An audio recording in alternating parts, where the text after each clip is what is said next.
Somos estudiantes del quinto semestre del programa de formación complementaria de la institución educativa Escuela Normal Superior Rafael María Giraldo del municipio de Marinilla, y hoy les vamos a hablar sobre los enfoques temáticos de la educación religiosa. Mi nombre es Ana Isabel y les voy a hablar sobre el enfoque sociológico. Mi nombre es Carol y hoy les voy a hablar sobre el enfoque antropológico. Mi nombre es Daniel y les voy a hablar sobre el enfoque reflexivo. Mi nombre es Juanita y les voy a hablar del enfoque cristológico. Mi nombre es Andrea y les voy a hablar del enfoque pedagógico.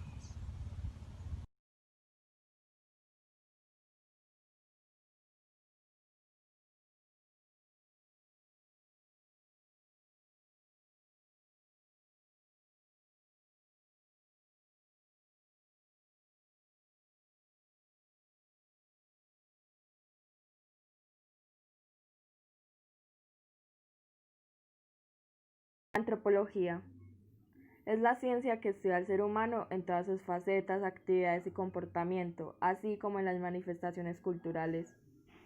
Esta se divide en dos aspectos, social o cultural, física o biológica. Desde un aspecto social o cultural, centra su estudio en el conocimiento del ser humano por medio de sus costumbres. Dicho estudio tiene presente lo siguiente: aspectos religiosos, tradiciones, costumbres y su evolución de la lengua. Este permite tener una mirada más amplia de la antropología de la religión, que cuenta con su historia. Consiste en que la persona debe saber sobre sí misma que es connatural, que es propio de la naturaleza de un ser viviente, y es allí donde surgen interrogatorios acerca del mundo. La antropología es reflejada en el ser humano desde la antigüedad, lo que permite que la filosofía revele la idea del ser humano como realidad, ideal, ser existente y como proyecto, lo que conlleva que el campo educativo siempre esté presente. La antropología de la religión es una rama que estudia el origen, desarrollo y evolución de los fenómenos religiosos en las distintas sociedades y grupos humanos. Esta destaca que el hombre es un ser pluridimensional y multidimensional, es decir, que no tiene una sola dimensión, por lo tanto tiene la capacidad de enseñar todo lo que le permite aportar conocimientos desde su bagaje cultural y comportamental. Dicho enfoque ayuda a educadores a comprender de mejor forma su proceso educativo, lo que conlleva a identificar una aculturación, es decir, adquirir una nueva cultura. Cuando se entra en relación con diversos grupos, obteniendo una amplia perspectiva de centros educativos y a su vez una contribución de aprendizajes conjuntos, y cada ser es responsable de su propio aprendizaje y aportación en diversos contextos de su vida.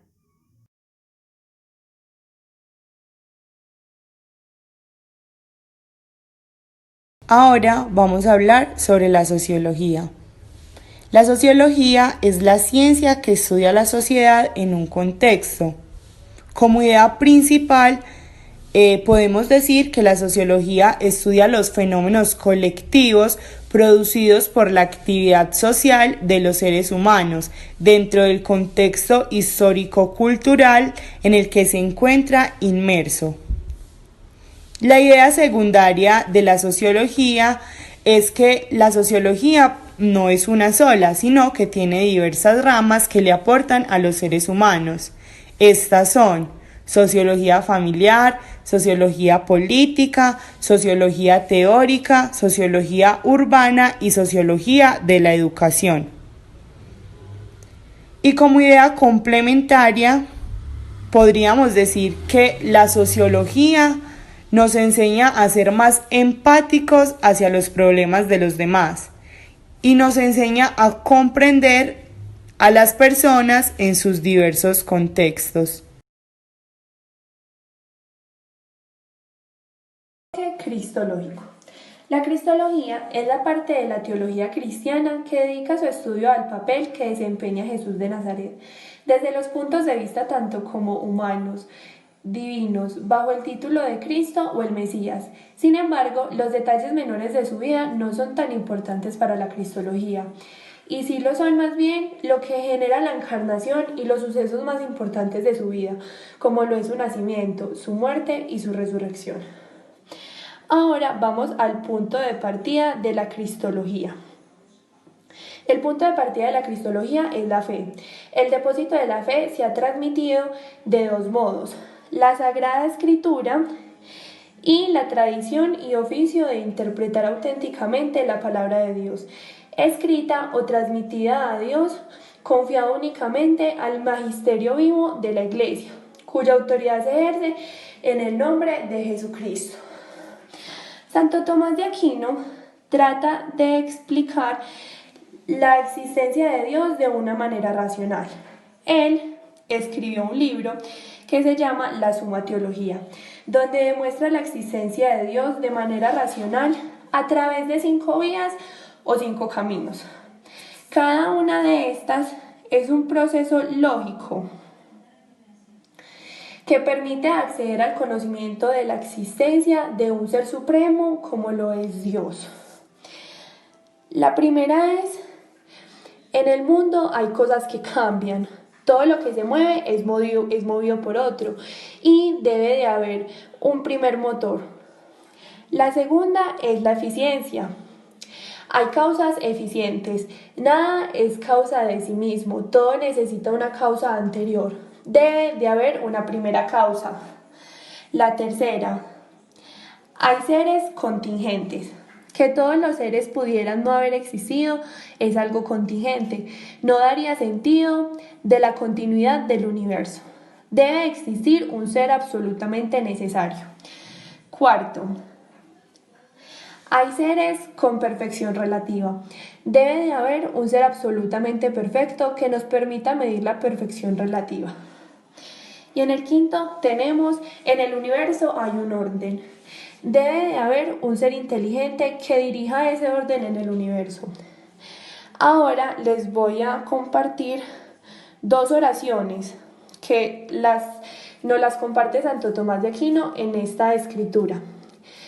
Enseñar la religión porque la vida espiritual es importante. Explicar a Dios siendo racionales.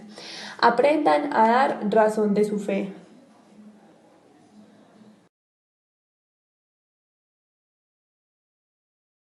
Parte o rama de la teología que estudia la Iglesia como misterio divino y la Iglesia como entidad.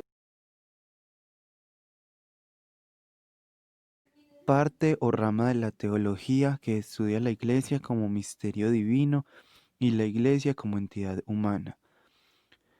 La realidad eclesial en este doble vertiente reclama una reflexión seria a la luz de la fe, pero no basta la fe para explicar todo lo humano, ni basta la razón para captar y asumir todo lo divino de la Iglesia, la gran familia querida por Jesús.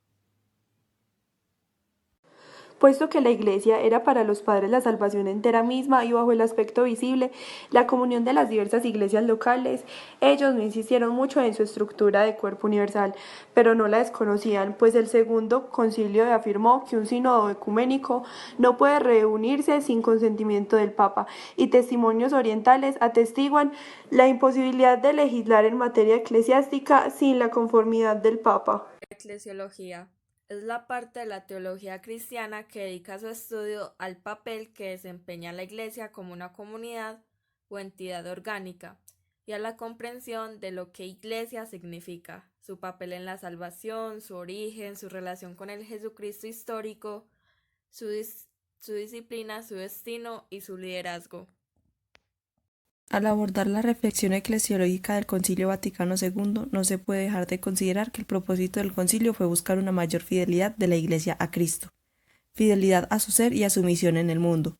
Esto se desprende de la misma doctrina conciliar. La eclesiología es el tratado sobre la Iglesia que aparece tardíamente en la historia del pensamiento cristiano. Tuvo sus primeras manifestaciones al fin de la Edad Media y su coronamiento en el Concilio Vaticano. En este desenvolvimiento eclesiológico distinguimos 3 fases orgánicamente ligadas entre sí. Una mirada más amplia nos presentan el documento Lumen Gentium.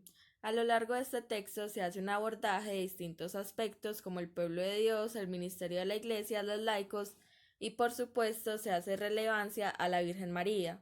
Cuenta con 8 capítulos, los cuales están representados en un cuadro resumen que a continuación verás.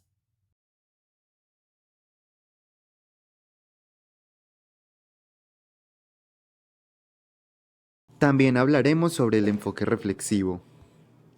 ¿Qué es el enfoque reflexivo?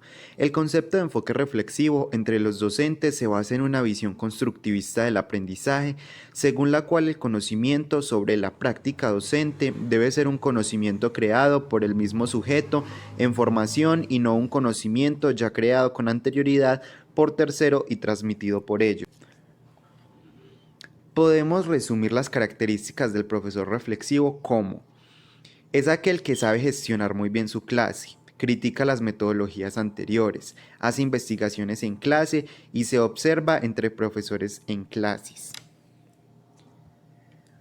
Este enfoque se basa en 3 experiencias: las experiencias personales, que incluyen aspectos de la vida que determinan una visión del mundo, creencias hacia uno mismo y la relación con los demás, ideas acerca de las relaciones entre las cuales y la sociedad, así como sobre la familia y la cultura. Experiencia en el conocimiento formal, entendido como aquello sobre lo que debe trabajar en la escuela, las creencias acerca de la materia que enseña, así como la forma de enseñarla. Y por último, la experiencia escolar y de aula, que incluye todas aquellas experiencias como estudiante que contribuyen a formar una idea acerca de qué es enseñar y cuál es el trabajo del profesor.